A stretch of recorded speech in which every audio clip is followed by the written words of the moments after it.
Selamat sore pada rekan sejawat, baik senior dan juga junior lainnya yang telah berkenan untuk hadir.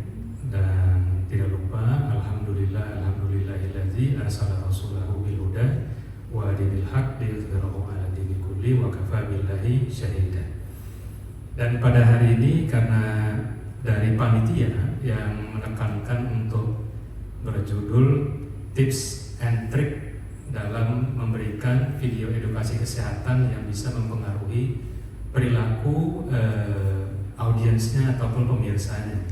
Karena mendapat tantangan judul seperti itu, maka saya tertantang, dan juga kebetulan mungkin dari panitia kita secara background memang kan mempunyai channel YouTube yang isinya hanya kesehatan jiwa saja, dan sudah kalau dihitung-hitung ada 270 video. Kemudian juga mungkin karena panitianya mungkin kita di TV nasional satelit itu juga ada 25 episode, mulai dari pembahasan bipolar sampai gangguan tidur itu kita juga isi dan didokumentasikan juga yang dari acara TV itu dipindahkan juga ke acara YouTube-nya.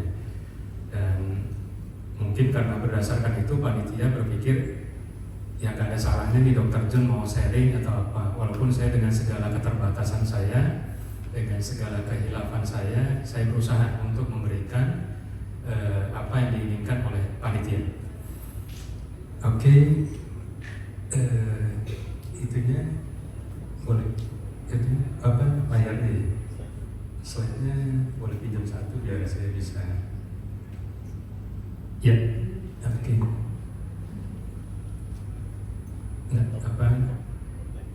Buat itu aja boleh. Ya, next berikutnya untuk pendahuluan ya. Jadi untuk pendahuluan dimanapun kita harus membuat pendahuluan, baik kita membuat konten ataupun juga berbagai hal yang mengenai bagaimana informasi itu disampaikan. Sampai juga kalau stand up comedy saja pakai pendahuluan sebagai setting daripada sebelum kita menyampaikan deliverynya. Jadi semua itu konten apapun, mau kita ceramah maupun kita buat video, itu pendahuluan adalah memang kata kunci. Dan di sini memang kita mengetahui bahwa eranya sekarang digital 4.0 kepada 5.0. Kalau dulu kita era 1.0 yaitu dari 1920 sampai 1990-an itu adalah radio dan TV, itu one direction. Kemudian juga 2.0 internet itu dari tahun 90 sampai tahun 2000-an, dan masuk ke 3.0 yaitu media sosial, yaitu tahun 2000 sampai 2010. Ternyata tidak hanya berhenti di situ saja.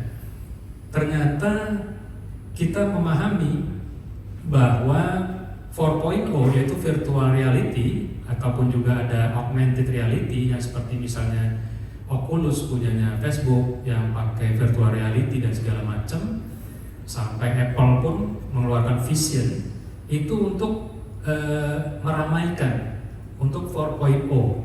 Dan yang terakhir adalah 5.0 yang untuk sekarang ini 2020 ke atas semenjak corona itu sudah mulai artificial intelligence dan immersive. Jadi kalau kita memang judulnya memang video, makanya kita sebetulnya masuknya sih ke ini nih 3.0, padahal kita sudah 5.0. Makanya sudah bersifat wajib bagi kita para tenaga kesehatan, ketika kita memiliki ide ataupun suatu hal yang bisa kita sharing dan bermanfaat bagi orang lain, maka kita utamakan penggunaan teknologi. Dan kalau saya pribadi, YouTube-nya memang secara personal untuk para pasien saya. Kenapa begitu? Karena para pasien dengan segala keterbatasan waktu kita mau melanjutkan pembahasan yang dia tanyakan, terkadang terkendala waktu. Makanya makanya kata orang, kok kenapa sampai 270 video nih? Inspirasinya adalah dari pasien saya. Misal pasien, "Dok, ini saya garis-garis pakai jarum pentul tangan saya ini, wah self harm nih. Saya perlu bikin videonya, kemarin belum ada." Jadi dari ide-ide dari pasien itu saya buatkan, nanti pada pertemuan berikutnya pasien itu saya arahkan, ini ada untuk videonya di YouTube ini, tonton aja. Kalau nggak ada, ya silakan ditanyakan. Sampai parenting segala macam, secara tidak sadar itu sudah terkumpul 200-an sampai 270-an, saya lupa hitungnya. Nah ketika itu terjadi, itu saya berpikir ternyata ini bermanfaat bagi pasien saya. Jadi istilahnya ini sangat memberikan insight yang baru bagi pasien dalam proses penyembuhannya. Dan kita mengetahui pada slide berikutnya, itu tidak sesederhana itu apa yang terjadi pada yang terjadi pada proses penyampaian informasi melalui video. Nah ini memang ada bagian-bagian otak yang terlibat, yang kalau ini tidak berurutan: hipokampus, prefrontal cortex, amigdala, dan juga nukleus accumbens. Nah, saya menjelaskan ini bahwa memang membuat video adalah suatu pesan yang harus sampai. Itulah komunikasi. Komunikasi itu, pesan itu harus sampai dan dipahami dan bisa dicerna dan bisa mengubah untuk action, tindakan seseorang. Nah, itu teorinya kemana? Ketika seseorang itu atau pasien itu menonton video kita tentang edukasi kesehatan, itu nanti ada relay station kita, namanya thalamus. Kemudian thalamus sebagai relay stationnya, ini data mau dikirim kemana? Mau yang pakai jalur cepat ke amigdala atau ke jalur yang lambat diprosesnya oleh prefrontal cortex. Nah ketika itu terjadi, kadang-kadang sekarang menjadi fenomena bahwa seorang banyak terlibat kepada amigdala, karena TikTok itu rata-rata di bawah 30 detik atau di bawah 60 detik lah. Jadi ini semua orang terlalu responsif, terlalu impulsif, sehingga mengolah datanya itu bukan korteks lagi yang bekerja, karena skip itu masuknya bukan diolah dikritisi lagi sama korteks, tetapi oleh amigdala. Amigdalanya juga bekerja sama, bukannya dia mau bekerja sama untuk memperkuat secara emosionnya kepada korteks, dia langsung melarikan ke folder baru yang ada di hipokampus. Nah itulah yang membuat celaka di dalam penyampaian informasi edukasi. Nah kalau kita memang benar-benar bersungguh-sungguh, itu ada, nanti saya bahas, yaitu rentang waktunya berapa, kemudian narasinya bagaimana, storytellingnya bagaimana. Jadi kita menyampaikan itu benar-benar sesuai dengan kaidah yang sudah ada. Nah ini untuk mempertegas saja, untuk ya sudah banyak penelitian yang memang untuk penggunaan video edukasi. Seperti pada Journal of Learning Normal University dilakukan metode kontrol eksperimental terhadap 582 siswa dengan pelatihan kesehatan. Kemudian outcome-nya ada perbaikan secara mental health. Kemudian juga adanya penelitian untuk eksperimental 8 minggu pada virtual dengan mindfulness pada mahasiswa, yang sehingga pada video itu juga mempengaruhi penurunan daripada stres dan juga anxiety-nya. Kemudian juga penelitian yang lainnya memang membuktikan bahwa telehealth video, yaitu video yang jarak jauh untuk kesehatan, ternyata setelah direview selama beberapa literatur selama 10 tahun ke belakang melalui systemic review juga meningkatkan keefektifan untuk menurunkan gejala gangguan mental.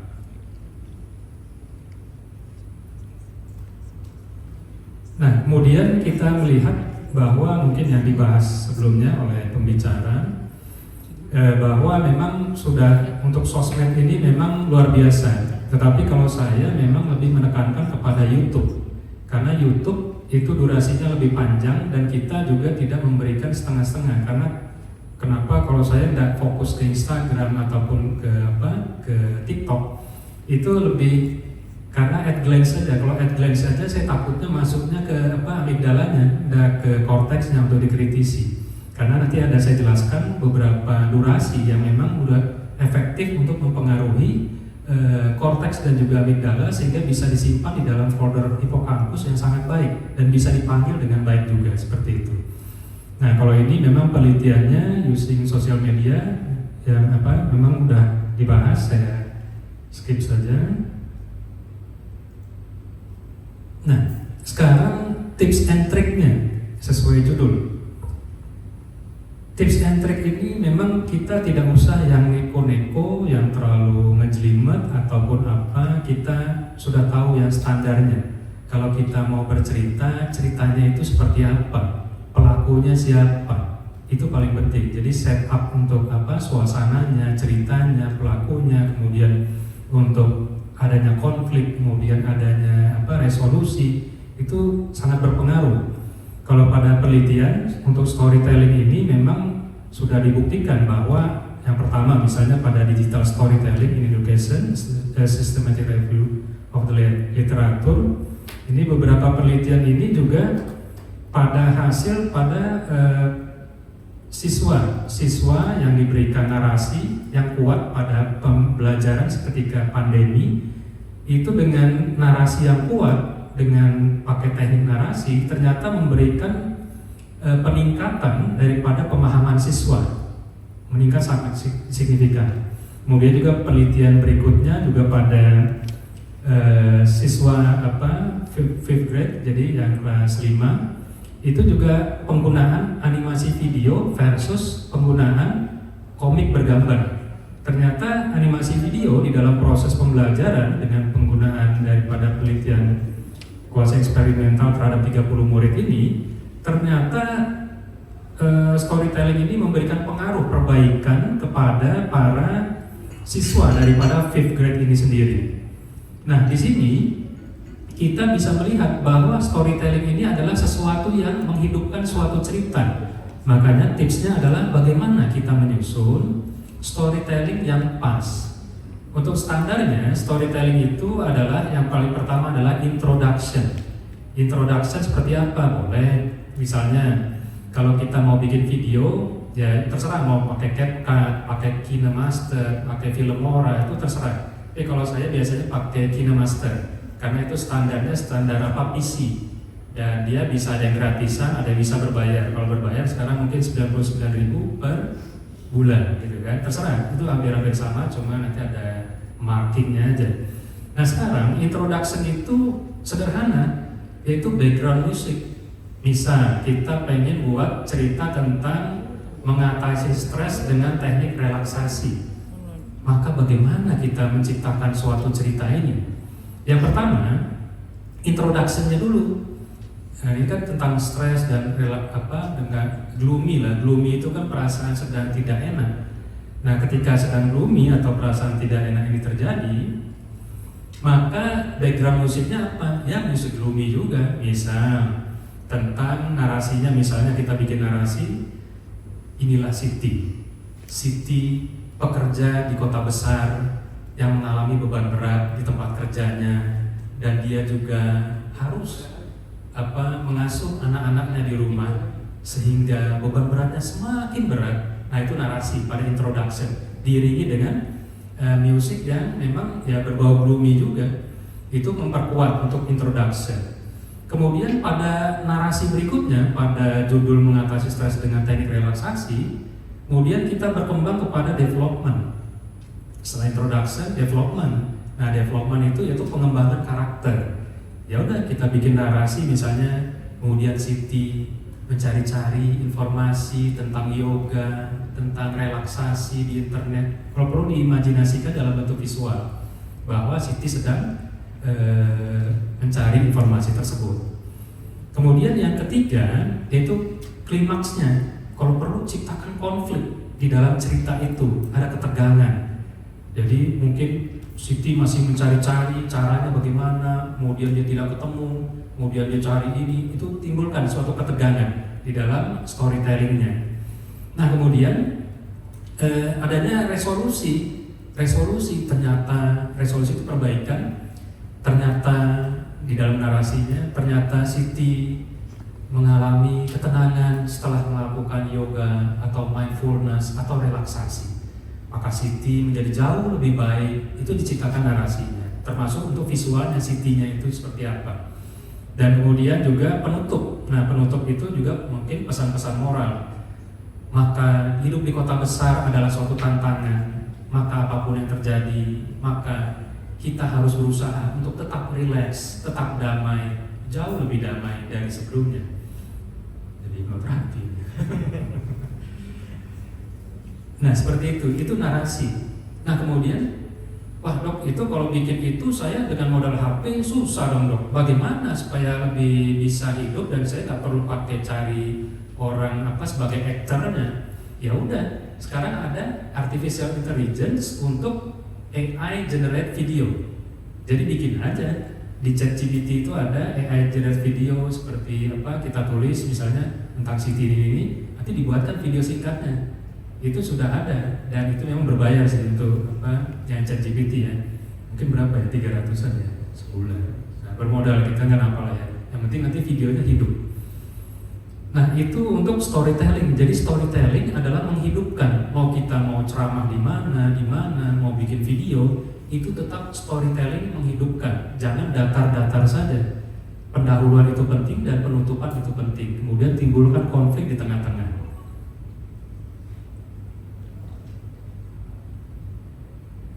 Nah, kemudian yang ingin saya bahas, tipsnya apa lagi dok? Masa storytelling aja kurang menarik dok. Oke, kita tambah lagi biar lebih menarik. Yaitu pemilihan warna. Jadi menurut penelitian juga ada untuk memperkuat ya, bahwa warna itu berdasarkan penelitian dari Color Information Analysis dan Influence Psychology on Digital Media Design. Itu penelitian ini menganalisa 30 sampels terhadap produk yang ingin diluncurkan kepada pembeli, yaitu yang produk untuk laki-laki, kemudian produk untuk perempuan dan produk untuk anak-anak.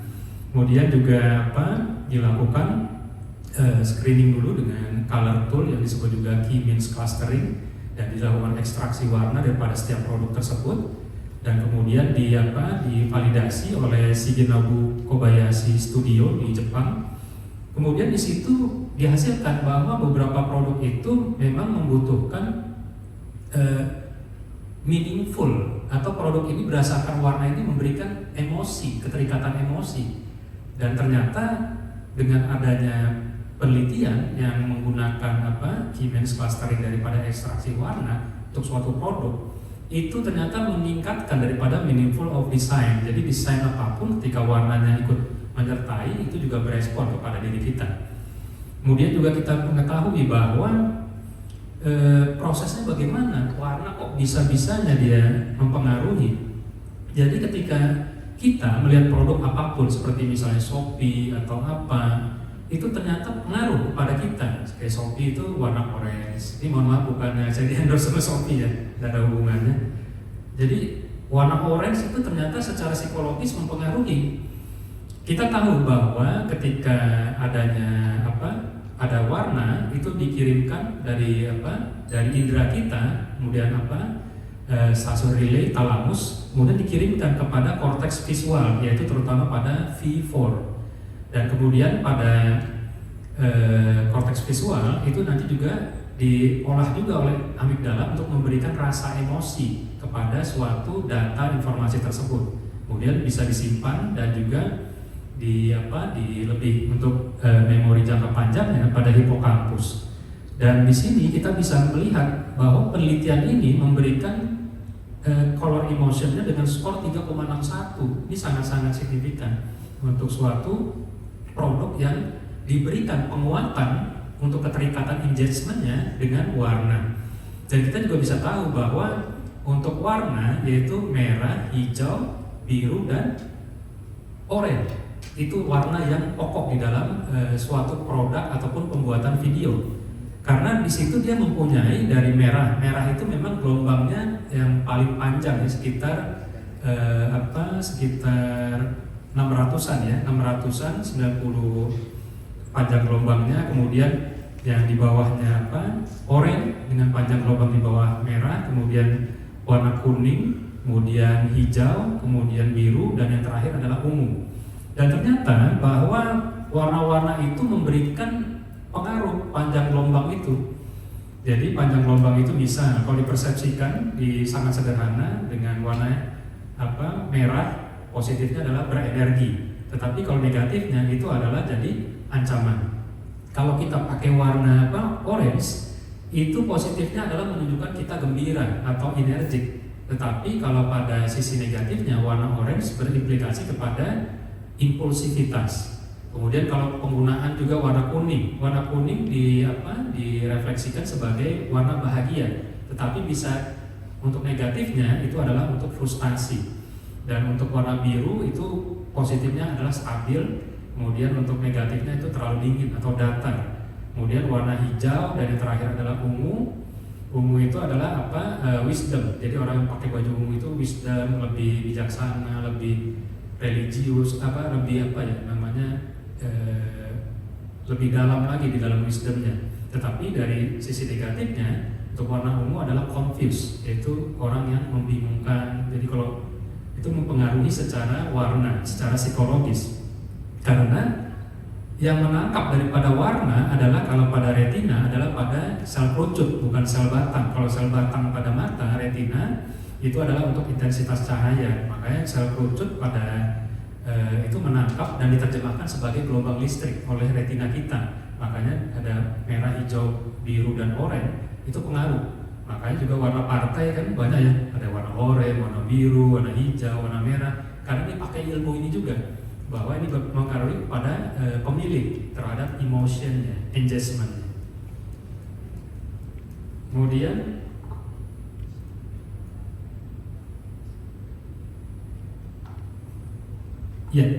kemudian video format. Nah, format video apa yang perlu kita tips and triknya yang bisa meningkatkan engagement atau keterikatan atau keterlibatan dari pemirsa kita? Yang paling pertama itu kita bisa, kalau pada penelitian ini dulu saya bahas, dia penggunaan infografik. Kalau infografik itu kan menggunakan untuk teksnya juga, gambarnya juga, narasinya juga. Jadi pada infografik ini menurut penelitian pada The Influence of Video Format on Engagement and Performance in Online Learning, ini menunjukkan bahwa meningkatkan daripada engagement pada penelitian ini. Kemudian juga pada animasi bentuk format itu juga bisa untuk pendidikan. Kemudian tutorial video format tutorial, misalnya cara relaksasi, menarik inhale dan exhale, bisa sederhana gitu, itu tutorial bisa. Atau juga video format yang bisa meningkatkan engagement, yaitu wawancara. Misalnya kita narasumber siapa pada podcast atau apa, itu juga lebih bagus. Kemudian juga pada dokumenter bisa jadi mendokumentasikan, tetapi itu menjadi storytelling dengan kita susun pemotongan-pemotongan yang tepat. Kemudian juga format video vlog, yaitu misalnya kita hanya modal HP dengan tripod, kita misalnya kemana atau kita berkunjung, itu secara pribadi atau emosional juga bagus. Kemudian juga video format promosi, itu biasanya untuk marketing, ataupun juga live streaming. Nah sekarang ini live streaming itu sangat luar biasa karena dia bersifat real time dan partisipasi audiens bisa langsung dan langsung direspon oleh pembicaranya langsung. Nah jadi kita bisa melihat bahwa penelitian sudah menjelaskan, kemudian juga teorinya menjelaskan, maka video format apa yang mau kita pakai, yang mau kita delivery kepada pemirsa kita di dalam meningkatkan kesehatan mentalnya. Next kita di sini juga ada tips and triknya, yaitu kita harus melakukan personalisasi dan profiling. Siapa yang mau kita dekati, maka kita harus bikin profilingnya bagaimana sehingga nanti pendekatan kita bersifatnya personal. Ketika bersifat personal, dia akan berkata, ini gua banget, kata dia begitu kan. Nah ketika itu terjadi, dia merasa ini gua banget, maka secara boundariesnya tidak ada retensi, sehingga apa yang mau disampaikan itu akan mudah diolah. Nah sekarang untuk penelitian sudah dibuktikan juga untuk yang dimana online video yang bisa secara efektif mempengaruhi kesehatan mental pada mahasiswa yang bisa dilihat, bisa ditelusuri daripada akses daripada konten-konten yang mereka telusuri pada internet, sehingga itu nanti akan menjadi database daripada sang peneliti, dan database itu ingin mengetahui clusteringnya orangnya seperti apa. Misal dia suka ini, orangnya melankolis, kemudian sukanya ini, itu akan menjadi database yang khusus agar untuk melakukan pendekatan yang lebih spesifik kepada niche atau pangsa pasar yang ingin dia sampaikan. Nah, kalau kita kepada generasi, mungkin kita generasi Z kayak gimana sih, milenial bagaimana sih, kalau di spesifiknya dia ngekliknya apa, bisa juga. Karena kita bukan gimana, zaman sekarang Shopee aja kadang-kadang berbahaya. Shopee misal kita sedang pengen lihat ikat pinggang, padahal kita nggak beli, cuma ngeklik aja ya, belum beli. Tiba-tiba nanti di HP kita seperti diikuti ya. Tiba-tiba kok gambarnya iklannya ikat pinggang. Tahu dari mana ini saya? Ini mau hipnotis saya apa gimana supaya beli ikat pinggang, gitu kan? Padahal kita nggak jadi, kita belinya akhirnya di pasar, nggak jadi Shopee. Tapi diikuti terus, karena dia begitu spesifik di dalam mengetahui profiling kita. Oh, dia orang sedang cari ikat pinggang, udahlah diikuti aja ikat pinggang selama seminggu kan. Nah, itu luar biasa. Makanya kita sebagai tenaga kesehatan yang tujuannya baik, membuat pasien kita lebih sehat, lebih insight-nya lebih baik lagi, itu adalah kewajiban kita membuat video edukasi, karena kita segala keterbatasan yang ada. Mungkin ada yang pasiennya banyak sekali, waktunya terbatas, penjelasan tidak ada, kasihan. Mereka sudah datang untuk, kadang-kadang mau datang ke dokter jiwa kan berpikirnya 100 kali itu. Sudah alhamdulillah sudah mau duduk di depan kita, sudah mau berkorban, istilahnya ya udahlah, kenapa kalau tetangga lihat saya berobat ke dokter John, kenapa lah, yang penting saya ada solusinya. Nah, di situ kita secara moral memberikan bagaimana dia lebih baik itu dengan segala keterbatasan kita bisa memfasilitasi dengan teknologi, dengan ya udah Bu, nanti nonton aja YouTube saya tentang bipolar, nanti kalau ada pertanyaan nanti silahkan tanya sama saya, atau gangguan belajar saya buat itu 2 episode tentang parenting, itu 2 jam. Jadi 2 jam itu saya suruh ibu itu nonton, nanti dibikin catatannya, tanya saya. Nanti jadi kita diskusi seperti itu dengan mempersingkat waktu sehingga efektif dan efisien. Kemudian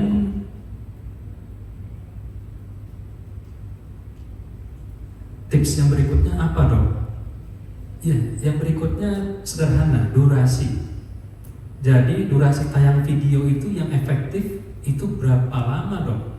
Jangan kita, wah 1 menit aja lah kayak TikTok, wah itu adalah kayak YouTube lah. YouTube kan rata-rata di atas 30 menit.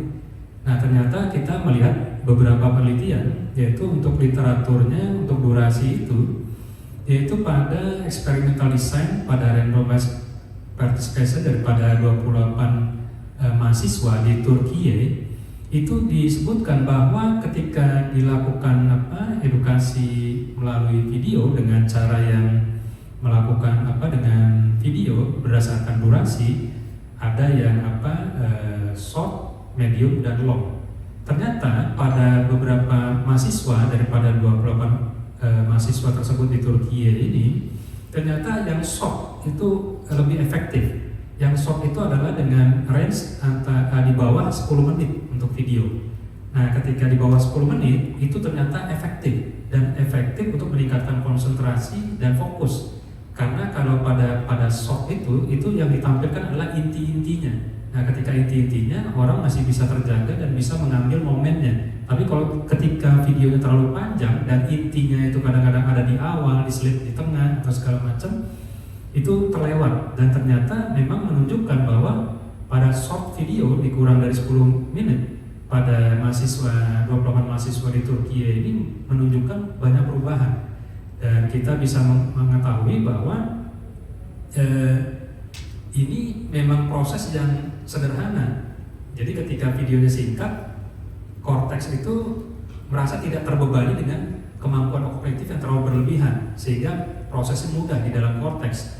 Kemudian di dalam amigdala itu juga dilibatkan banyak emosi karena dia sedang konsentrasi di intinya ini tentang ini banget gitu kan. Jadi amigdala juga melibatkan emosinya. Dan kalau hipokampusnya udah lebih baik dia untuk menyimpan di folder khusus untuk jangka panjang. sehingga kemudian pada nukleus accumbens-nya itu bisa menimbulkan respon positif karena ini inti-inti yang membuat kita memang perlu, dan mungkin ini soal keluar ujian atau bagaimana, dan akhirnya menimbulkan kepuasan. Dan ketika menimbulkan kepuasan, apa yang terjadi? Yang terjadi adalah adiksi atau ketagihan bahwa saya menonton lagi. Kan jarang orang mau mengulang dalam pelajaran, videonya diulang-ulang. Nah ini dia mau mengulang dengan repetisi mungkin lebih kuat lagi, dan di hipokampusnya juga lebih, datanya lebih pas. Dan kemudian kita selain durasi tayang video yang short yang kurang dari 10 menit, ya tipsnya yang berikutnya adalah bagaimana kita menimbulkan interaktif. Jadi kalau kita membuat video tetapi tidak interaktif, itu akan menimbulkan ketidakefektifan. Jadi menurut penelitian, ini pada saat COVID-19, yaitu ada keraguan pada siswa-siswa ini, dia akan merasa tidak bisa menyelesaikan pelajaran dengan baik karena sudah berubah. Gurunya isolasi, kemudian tinggallah media online atau video yang bergerak dan menyampaikan. Akhirnya self-efikasinya bagaimana? Untuk meningkatkannya, salah satunya dibuatlah video-video untuk interaksi dengan dengan siswanya. Ternyata dengan video dengan interaksi itu bisa, menurut penelitian, bisa meningkatkan self-efikasi pada murid-murid ini sangat signifikan, sehingga akan mengarahkan kepada sukses daripada studi online pada saat COVID-19. Nah kemudian masih boleh waktunya ya sedikit lagi, satu lagi. Oh udah habis. Sebetulnya yang terakhir dukungan sosial, dan ini habis ini kan Dokter Ida ya. Jadi jadi mungkin seperti itu yang saya jelaskan, bahwa tips and triknya bagaimana, kemudian secara ilmiahnya bagaimana, kemudian apa yang terjadi di otak kita, itulah yang bisa kita pahami bahwa video mempengaruhi, walaupun itu video termasuk telat, karena yang sekarang adalah 4.0 yang sudah kita ketahui udah virtual reality, kemudian 5.0 yang sudah artificial intelligence dengan immersif. Jadi sebetulnya kalau kita membahas video, sebetulnya itu kita masih membahas 3.0 yang 2010 ya, seperti itu. Mungkin seperti itu yang bisa. Dan terakhir mohon izin, ini juga selain saya pakai juga untuk pada pasien hipnoterapi, alat ini juga saya pakai untuk membuat konten. Jadi saya sengaja membawa ini juga. Jadi nanti kalau buat konten atau ibu-ibu teman sejawat lainnya untuk membuat konten, biar kualitas suara baik, itu kalau bisa ada mixer. Mixer ini sangat penting karena kalau sebagus apapun visual, tapi kalau suaranya itu tidak pas, itu akan tertolak, reject sendiri. Makanya dari ada yang Card V8 itu murah, ada yang 120-an. Kalau ini mono mungkin bisa karena udah turun jadi 1.200.000. Kemudian juga ketika kita buat konten misalnya dengan tripod, dengan dengan iPhone-nya, dengan kemudian kita mau tahu kualitas suaranya juga pakai earphone-nya. Sehingga, dan kemudian ada clip-on-nya, dan clip-on ini juga kita pilih yang banyak kualitasnya bagus, kemudian yang wireless seperti Saramonic. Cuman kalau Saramonic baterainya. Mungkin seperti itu yang saya sampaikan. Wabillahi taufiq wal hidayah, wa afu minkum. Wassalamualaikum warahmatullahi wabarakatuh. Baik, profesional sekali ya Dr. John. Jadi ternyata video edukasi juga melibatkan bagian-bagian otak ya. Jadi juga untuk yang influencer yang GP juga, jadi udah kita dapat tadi ya tips dan trik. Ternyata ada storytelling, ya dokter, warna, juga durasi. Jadi banyak yang pertanyaan untuk Dr. John, masuk saya juga mau nanya sebenarnya dok. Tapi di akhir sesi baru kita mulai pertanyaan. Sekarang kita lanjut ke pembicara terakhir kita yang paling ditunggu ini ya, Dr. Ida Rohmawati, Master Science SPKJ Konsultan. Baik, jadi tadi dijelaskan sama